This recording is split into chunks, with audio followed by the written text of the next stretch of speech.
Well, hello everyone, and welcome again to our NPTEL Ideologies course 2019-20. We're starting our 8th topic today, that is Poststructuralism and Postmodernism. I should actually take them in the opposite order, that is, well, we'll do Poststructuralism first and then Postmodernism.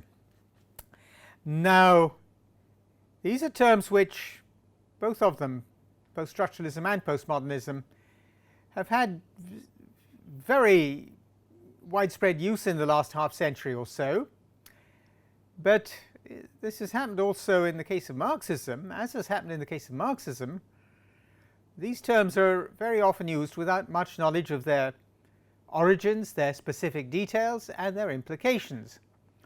Now, I shall focus on the main figures in both. We'll start with Poststructuralism and go on to Postmodernism, and I'll try to show what the work of the thinkers involved might mean for us. Well, the first thing to do is I'll talk through the subheadings. Here we are, and we shall include these for you on the page. We'll start with Poststructuralism, and that'll involve deconstruction, a very widely used word.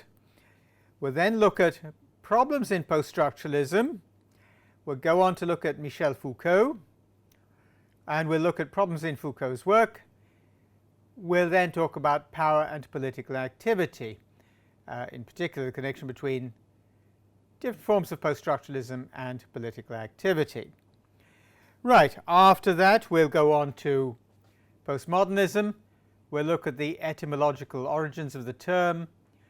We'll look at it as a challenge or a counter to modernism.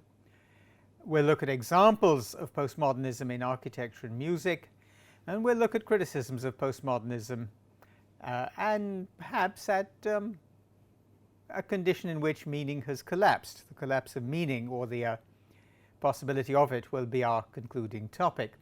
We'll then go on to have a worked exercise. There's a lot of very fine material around this, and that'll help us to, I hope that'll help us to explore further the specifics and see what implications they have for the kinds of sense we make of our world today.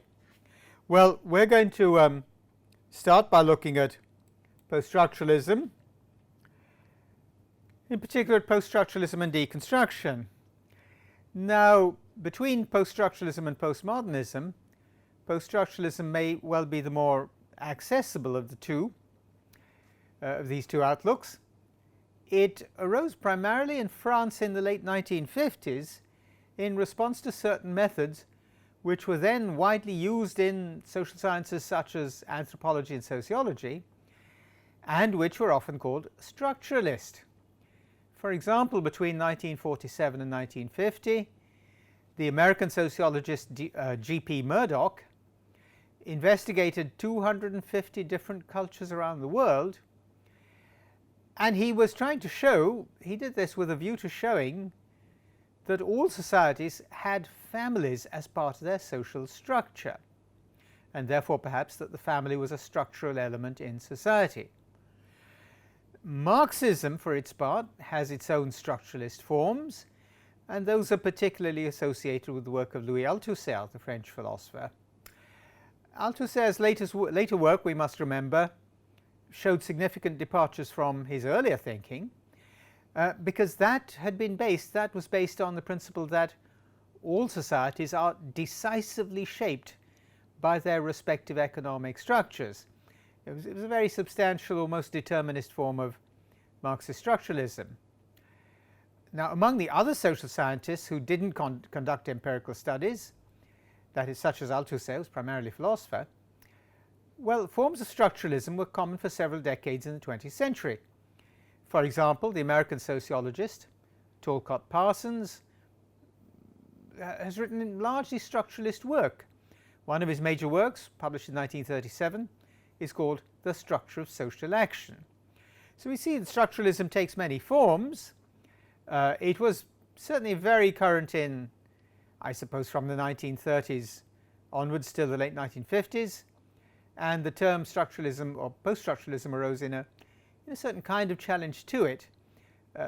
I've cited particularly obvious examples, G.P. Murdoch, Louis Althusser, who did diverge.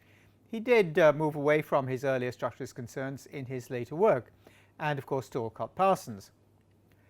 Now, of the three, Murdoch was the one who actually did empirical work. Althusser and Parsons much less so. Parsons himself said that his work was not intended to be empirical.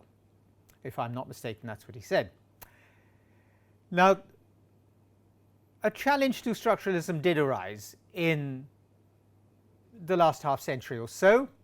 The strongest challenge perhaps was, what is perhaps the strongest challenge, was launched in 1966 by the French philosopher Jacques Derrida. He gave a lecture at Johns Hopkins University in 1966. It had the title Structure, Sign and Play in the Discourse of the Human Sciences. It's, if I'm not mistaken, relatively freely available on the net, and it really set off quite a chain reaction after he delivered it. The lecture was a direct critique of the French anthropologist Claude Lévi-Strauss, and Lévi-Strauss's work was in ethnology. It was world famous, and he'd written several books based on a structuralist method. One of those was on what Lévi-Strauss saw as a taboo on incest. Lévi-Strauss considered incest a ban common to all societies, and therefore he saw it as a structural element in all societies.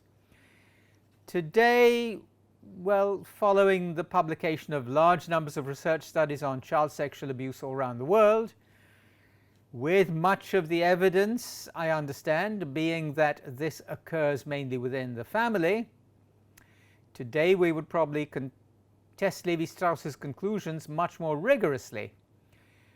But his book Elementary Studies of Kinship, published in 1949, was a typical structuralist study of its time. Therefore, Derrida's lecture in 1966 had a great impact on the humanities and later the social sciences. Derrida's main argument is that structural explanations are incoherent. According to him, what he calls the center of any structure, by that he seems to mean the organizing principle or organizing idea of a structural explanation, this center of any structure or the organizing principle of it is not itself part of the structure. Derrida goes on to say that philosophers have replaced one such structure by another, as they've created one system of ideas after another, with the center taking different names in different explanatory systems. Derrida uses the examples of essence, existence, substance, consciousness, God, and so on. But the argument goes even further. Derrida concludes that the center of an explanatory system is what he calls, therefore, a non-presence. It's not a thing or a place, a locus, but instead it's a function which takes different names in different systems. Here, Derrida uses concepts drawn from the French linguist Ferdinand de Saussure, who lived across the late 19th and early 20th century, if I'm not mistaken. And Saussure called names signifiers. And that meant that objects or things were the signified. So names are signifiers, objects or things are the signified. So if the central idea of an explanatory system cannot be signified, that is, if there is nothing to be named, nothing that we can point to and name, excuse me, then the term signifier also ceases to have any use. The result is that all explanations become systems not of signs, but of discourse. And by that, Derrida seems to mean social or cultural fields. If we can't signify the explanatory principle or organizing principle of an explanatory system, then there is nothing to signify. We can't point to the signified thing. But it also means that the term signifier also drops out of, loses all its meaning, which ceases to have any use. And therefore the result is that explanations become not systems of signs, but systems of relations between one another. And that's what Derrida seems to mean are constituted by social or cultural fields. But this clearly undermines all structural explanations in the humanities and social sciences.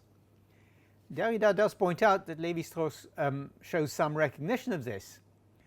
For example, in a book called The Elementary Structures of Kinship, Lévi-Strauss sees nature as universal and even spontaneous, and he sees social structures as varying from one culture to another. But he acknowledges that the prohibition of incest is both cultural and universal, because according to him, that prohibition occurs in all cultures. So Derrida notes that Lévi-Strauss's work involves a somewhat more complex relationship to the idea of structure, or involves more complex conceptions of structure and explanatory principle than Derrida seemed to say at the start. But Lévi-Strauss does not abandon the distinction between nature and culture. He uses it instead as a heuristic device, an aid to investigation, even while he's aware that this distinction between nature and culture may be incoherent.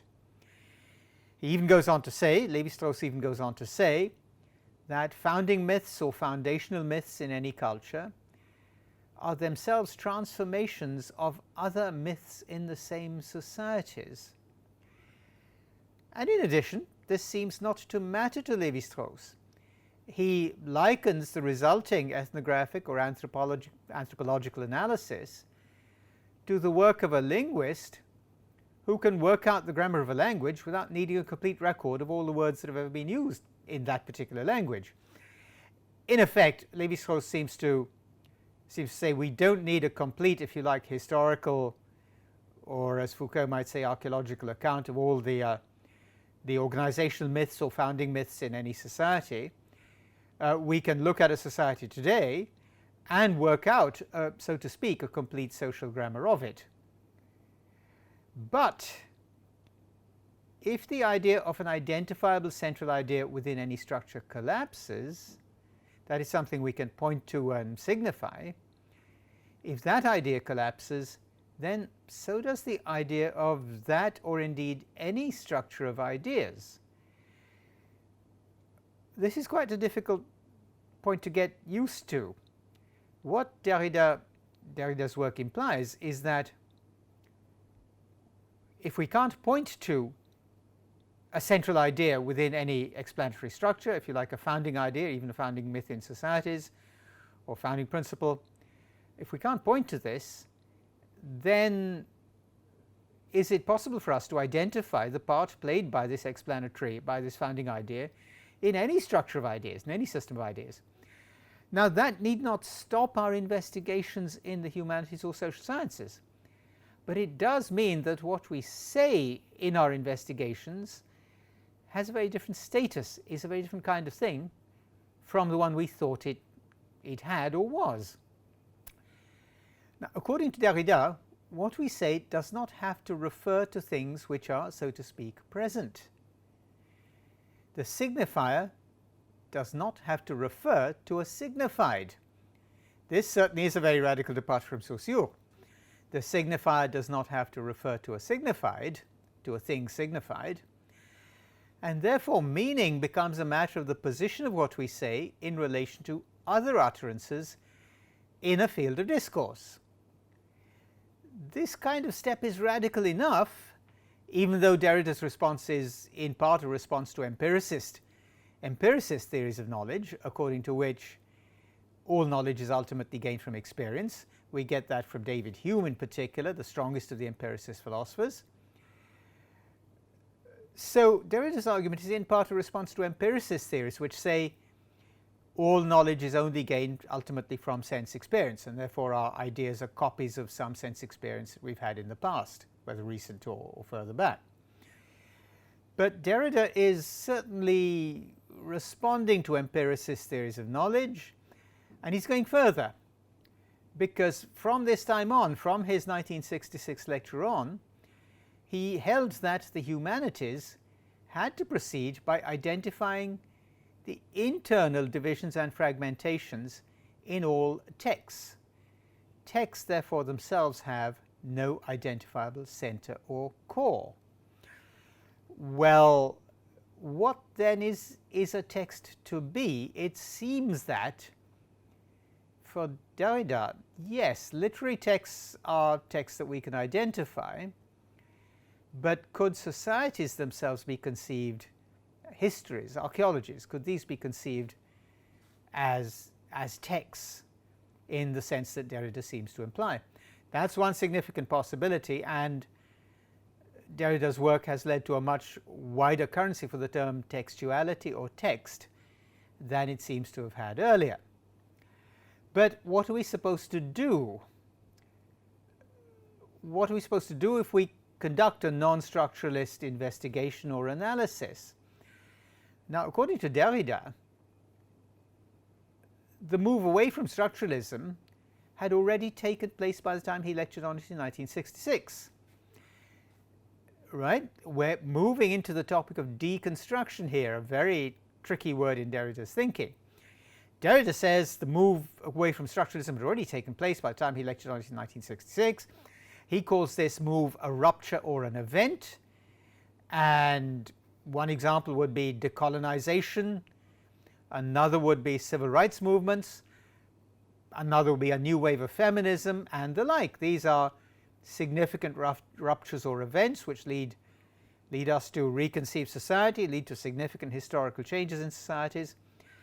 And according to Derrida, these moves constituted a move away from structuralism. These developments constituted a move away from structuralism.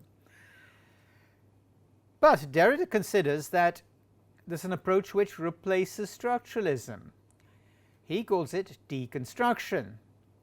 This does not mean dismantling something or destroying it. Instead, it means identifying the multiple themes and elements and inheritances within a text. And therefore, by identifying these multiple themes and elements and inheritances, we attain a richer sense of the text. That can also mean learning about what has been left out of a text. For example, William Shakespeare's play Julius Caesar makes no mention of the possibility that Brutus was Caesar's illegitimate son. Now, we would have to conduct our own inquiries to follow this up, but it has been hinted at and occasionally explicitly said. So, what about the play? It makes no mention of Julius, of the possibility that Brutus was Caesar's illegitimate son.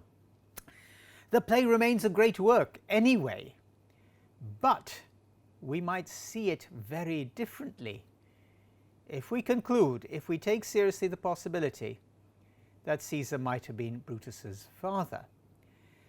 Now, the point there is, Derrida would say, well, when we recognize what didn't go into the text or take it seriously, we see the text very differently and gain a richer, more complex, perhaps more troubled sense of it. We might revise our sense of the text altogether, but Derrida's point is that we must do this.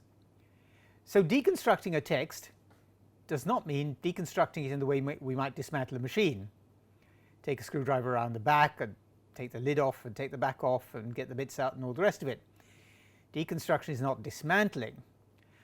It does mean identifying the potentially indefinite range of things that went into the creation of a text. These may be biographical details of the writer's life, things they experienced, other texts or works which their own works resemble or which they seem to evoke. And they might have done all this, the creators of a text or texts might have done all this, possibly without even realizing themselves that these additional factors influenced the work itself. It could have been events in the world at the time they were writing, and so on. Now, Derrida's argument here has two main consequences, at least two. The two main ones that we shall look at are these. First, the reader is in a sense creating the text by engaging closely with it. The second is that almost anything can be relevant to the reader's engagement with the text, that is, to their reading of the text. So no final or definitive reading of the text is possible.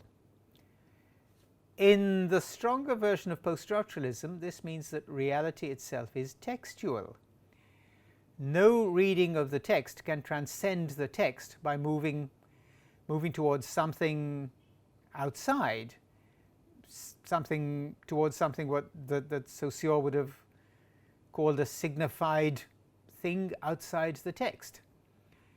Derrida says, famously and bafflingly, there is nothing outside of the text. In his original French text, he writes, Il n'y a pas de hors texte.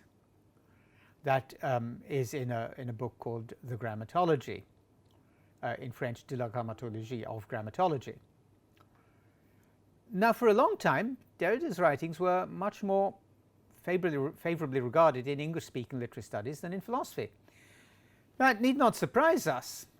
It may well have been because scholars of literature are usually very accustomed to analyzing literary works by making appropriate reference to biographical detail, to historical or political events or other works or genres of work, to biographical events in the author's lives or the creator's lives, to political context, and so on. Nothing unusual about that. Scholars of literature are also very accustomed to showing that particular words or passages or whole works can, of course, be read in different ways. In effect, scholars of literature are very accustomed to showing and working with this all the time, showing that the meanings of texts are not fixed or frozen. Secondly, analyses of works of literature or other aesthetic creations are not usually themselves works of literature. They may be very influential, but very influential indeed, but they're not usually themselves works of literature. In philosophy, on the other hand, when we analyze a work, we create another philosophic work. One implication is something I've sometimes said to students: there is no such thing as a primary or secondary text in philosophy. Yes, there are commentaries on great philosophers or other philosophers and so on, but these are themselves works of philosophy. That marks a significant difference, I suggest, between philosophy and literature. But what are the problems in poststructuralism? It's easy to forget that Derrida's main target is Saussure's theory of linguistics and the work derived from it, particularly Lévi-Strauss's structural anthropology or ethnology. Secondly, Derrida writes throughout in language which is both highly abstract and rarely settled. It is often, as Barry says in a commentary written in 2002, Derrida's language is often fluid and allusive, if not elusive. This makes Derrida and most of his followers very difficult to read, but that in turn can cause us to forget another and much more serious problem in Derrida's work. What is that much more serious problem? Yes, his writing is difficult, but great works often are very difficult to read. What is the more serious problem of Derrida's work? It is that nobody has ever seriously claimed that any text is a self-sealed entity, or that we must exclude other factors, such as biographical or other issues, from our reading of a literary text or any other aesthetic work. Indeed, scholars of literature have almost always included such factors in their analyses of particular works or bodies of work. Secondly, structuralist theories themselves have never been immune to modification, revision, or even abandonment.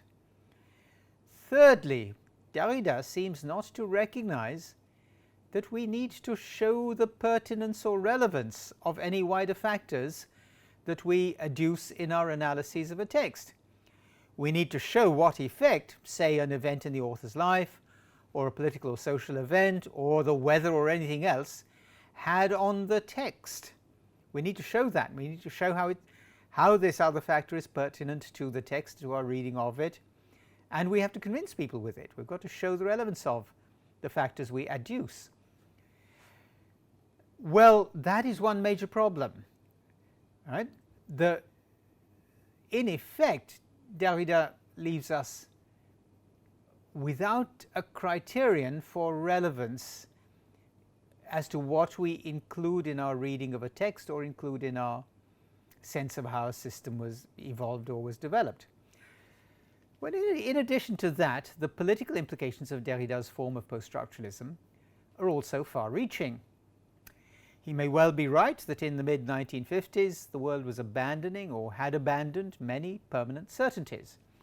European imperial dominance had been ended, and the post-war exposure of the Nazi program of genocide, which we have already looked at already covered in our topic fascism, the exposure of the Nazi program of genocide had already undermined the European sense of cultural and racial superiority that had developed during the Age of Empire. In addition, in the arts and architecture, challenges to established conventions or systems had already had an impact, from atonal music through modern visual art to architecture. Atonal music was devised in the mid-19th century and had been used even earlier, and amounted to a rejection of the standard conventions of Western music, which is diatonic, where each key has a dominant key, I think based on the fifth note in the scale, and in order to maintain consonance, for each key certain notes are flattened or sharpened in a 12-note scale.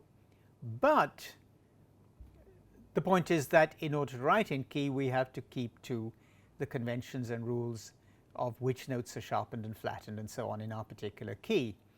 Atonal music used all 12 notes, and hence atonal, where it rejects the tonic distinction in Western music. But what about the changes that Derrida talks about? The radical changes, the civil rights movement, the various civil rights movements around the world, the anti-colonialist movements around the world, truly global, the anti-imperialist movements, and so on. Women's entirely justified and entirely right demands for a radically different society, for an end to patriarchy. What about all these? Many of these were driven by demands for inclusion in many of the systems which characterize modernity. Political independence, for example, equal rights for men and women, an end to racism and racial discrimination. The relevant movements were not movements for the abolition of political and social systems and structures, but for their expansion and even radical improvement. Yes, there might well have been systems that we needed to abolish. Patriarchy may well be one of them if we are to create a better society, right? But on the whole, the relevant movements historically were not movements for the abolition of political and social systems, but for their vast improvement and expansion to include and adapt to utterly justifiable demands for inclusion and participation. Well, Derrida did respond to this kind of criticism, and he expressed some commitment to a broadly leftish politics of emancipation. But it isn't clear how such a commitment can demonstrably follow from his major writings. So we are left with continuing problems.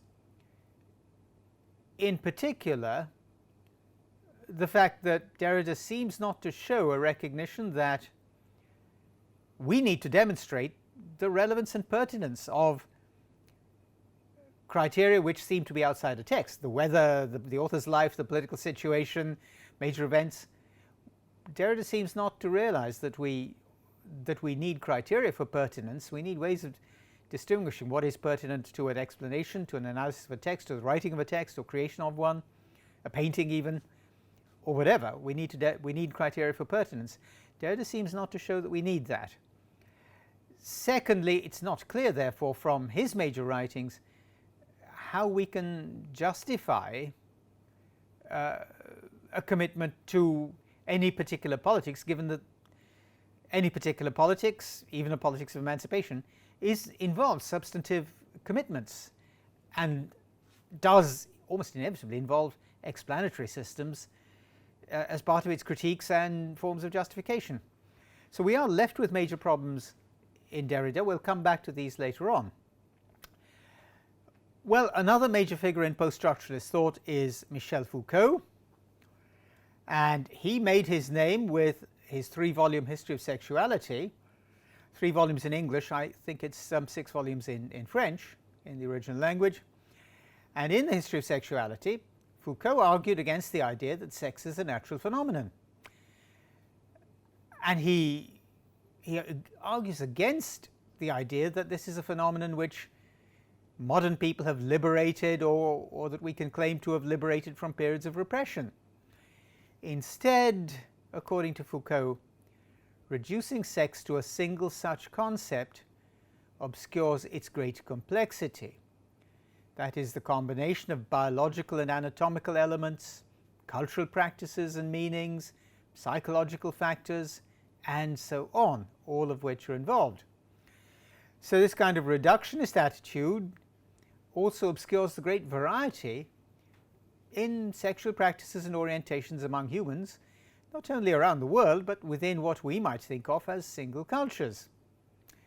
Foucault claimed to have been analyzing the historical development of the idea of sexuality, but in doing that, he also showed why we need to be cautious or even suspicious when things are presented to us as natural phenomena or as simply given. This was a decisive moment in the development of Foucault's thinking. He came to see that what had been presented to us as a dichotomy or opposition between natural sexuality and social controls, that is, I'll say that again, what had been presented to us as a dichotomy or opposition between natural sexuality and social controls was instead a matter of complicity. Well, according to Foucault, social forces have even created the phenomenon they seek to control, namely human sexuality. This also means that apparent acts of rebellion, such as free sex movements or relaxations in changes in sexual mores and so on, such apparent acts of rebellion are therefore nevertheless still working within the terms set by the existing social forces. Foucault goes on to argue in his later work that the whole history of ideas is a search for knowledge as a form of power. Now, this is quite a shift. Apparent acts of rebellion, such as free sex movements and so on, according to Foucault in the History of Sexuality, are still working within the terms set by the existing social forces. He does make quite a departure when he moves on to talk about power. He goes on to argue in his later work that the whole of the history of ideas is a search for knowledge as a form of power. In 1970, he published a book, The Order of Things, in French, Les mots et les choses, that is literally words and things. The English title is The Order of Things. Foucault says he cannot give an account of the transition between different historical periods and their respective systems of knowledge, such as the 18th century move from classical thought to modern thought. So instead, he focuses on the period he knows best, namely the modern one.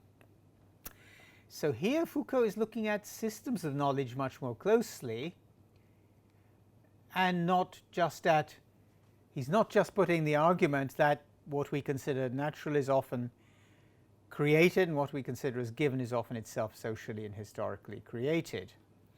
So here he's arguing that, well, he can't give an account of the transition between different historical periods and their systems of knowledge, and therefore he's going to focus on the one he knows best, namely the modern system of knowledge. Now, Foucault uses the term episteme to mean a system of knowledge. It's the Greek word for knowledge. And according to Foucault, the system of thought, the episteme of the modern period, gives humanity the central position.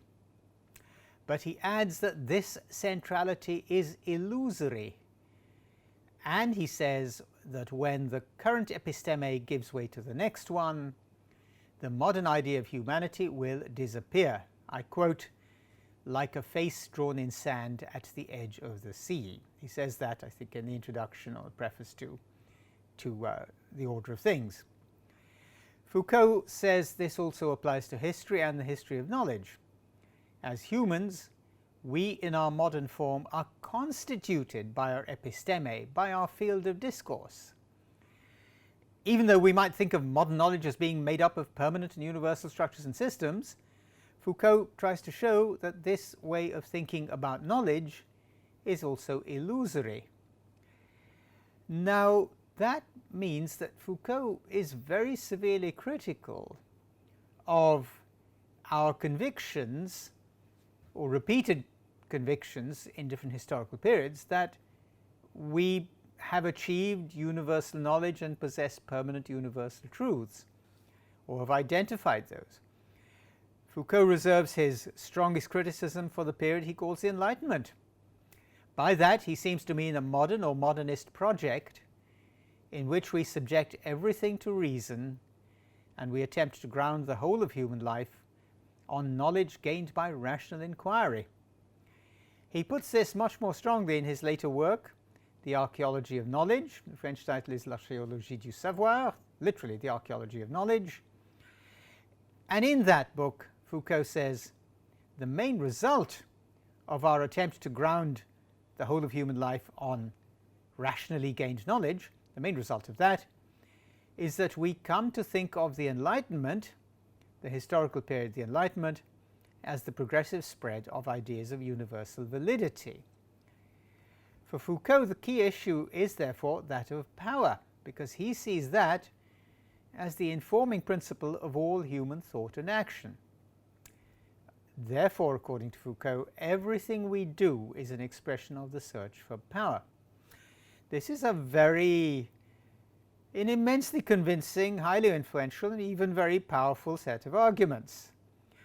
It's had very great effect in the study of the humanities and often outside the humanities as well, in the social sciences, the humanities, and a great many other areas of thought. But what are the problems in Foucault's work? Well, to many scholars in the humanities and social sciences, Foucault's conception of power, power as the informing principle of all human conduct, seemed to be as much of a comprehensive explanation or explanatory system as Marx's insight into the way social structures are shaped by class, seen in terms of production relations.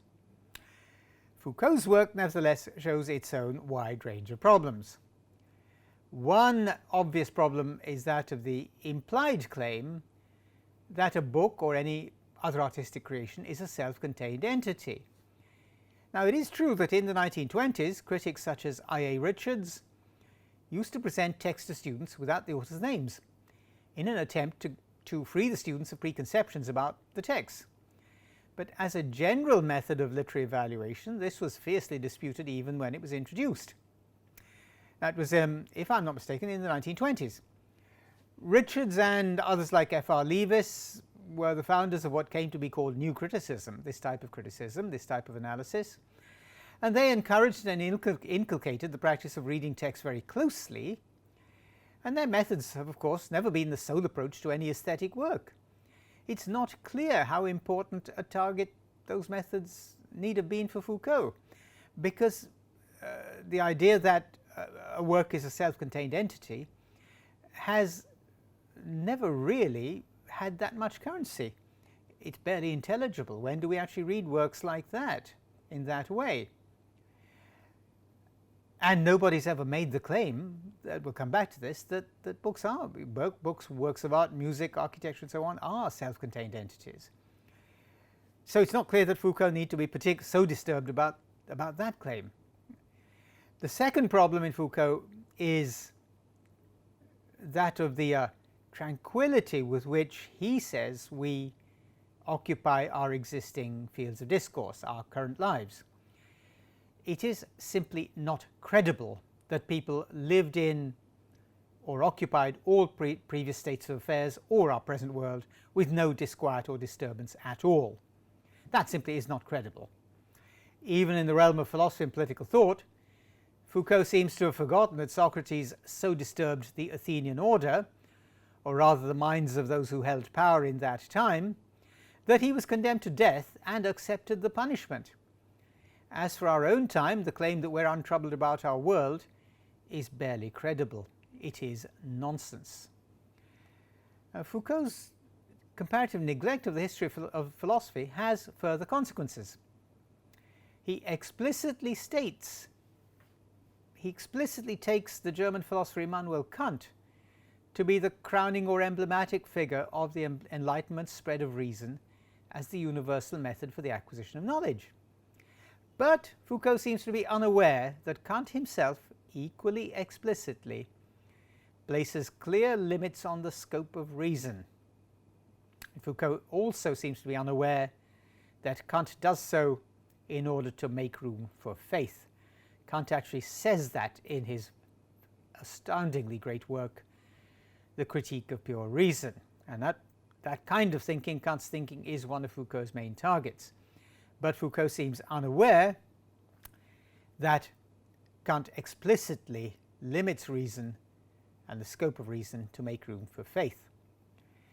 In addition, Foucault, apparently without realizing it, reenacts a much earlier series of exchanges between Kant and Hume, the great empiricist David Hume.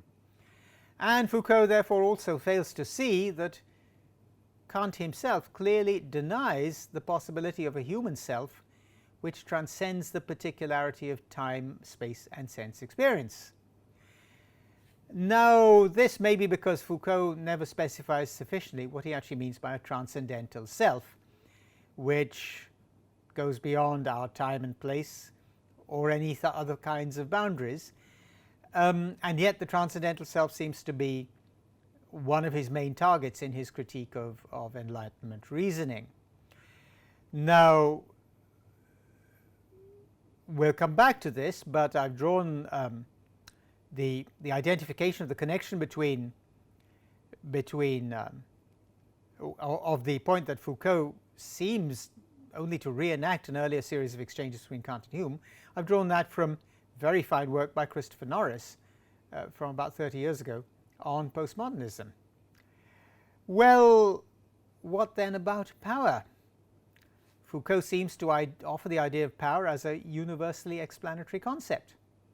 He argues that the search for knowledge is an expression of the search for power. This can be very persuasive. We've gained an enormous amount of knowledge in the course of our attempts to control the world. Medical advances constitute an obvious example. So do advances in applied sciences. But Foucault takes power to be an all-pervading principle or motivation. And that means that we can't tell if an action is motivated by the search for power or not. Even Foucault's account of power as a universal principle therefore becomes not an illuminating or liberating explanation, but instead an attempt to exert power over us, that is, over his readers or listeners. Now, this too shows Foucault's lack of attention to a very substantial, indeed enormous amount of previous work. Foucault criticizes our Enlightenment-derived thought for taking the given at face value. But he neglects the fact that colossal advances in the sciences and enormous changes in society have occurred precisely because we have, so to speak, looked beneath the surface of things. And we've questioned established orders and practices. We've questioned established knowledge, how it was gained, what it stands for, the methods by which it was gained, and so on. Foucault seems completely to neglect this. Secondly, Foucault makes no mention of Hegel, who is perhaps the greatest critic of Kant and a philosopher who argues in detail that the given is itself a created or constructed entity. In sum, Foucault never shows why our existing uncertainties, our existing methods of inquiry, and existing critiques are inadequate or insufficient. Perhaps above all, like Derrida, he seems to be unaware that he reasons at great length and in great detail in his attempts to convince us to abdicate reason and reasoning.